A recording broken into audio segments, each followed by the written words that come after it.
देवेंद्र फडणवीसांचा कुठला शब्द मोडला असा भावनिक सवाल शहाजी बापू पाटलांनी विचारलाय। देवेंद्र फडणवीसांची भेट घेणार असल्याचं सुद्धा त्यांनी म्हटलंय। पत्रकार परिषदेमध्ये ते भावनिक झाल्याचं पाहायला मिळालं। त्यांच्या डोळ्यामध्ये पाणी सुद्धा पाहायला मिळालं।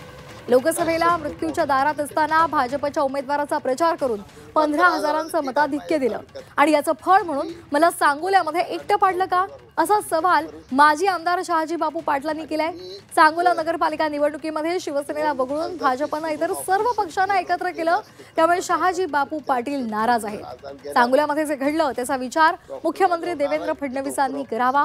भाजपचा कोणताही शब्द मोडला नसल्याचं त्यांनी यावेळी स्पष्ट केलं। 3 महिने माझी फडणवीस साहेबांनी विचार करायला पाहिजे। मला माझं दुःखच ते इथं असं घडत होतं ते त्यांना का कळत नाही का? आणि मी त्यांचा कुठला शब्द मोडला हे त्यांनी सांगावं मला। 15,000चं लीड आहे माझ्या तालुक्यात। काल किती मोहिते पाटील घराण्यातला उमेदवार होता, बिकट परिस्थिती होती आणि मी जर निवडणूक खासदारकी सोडून ऑपरेशन केलं असतं तर माझा असा बिकट कॅन्सर आजार गेला नसता। डॉक्टर माझ्यावर नाराज होते, लवकर ऑपरेशन करा, पण खासदारकी पार पडायची ऑपरेशन करायचं।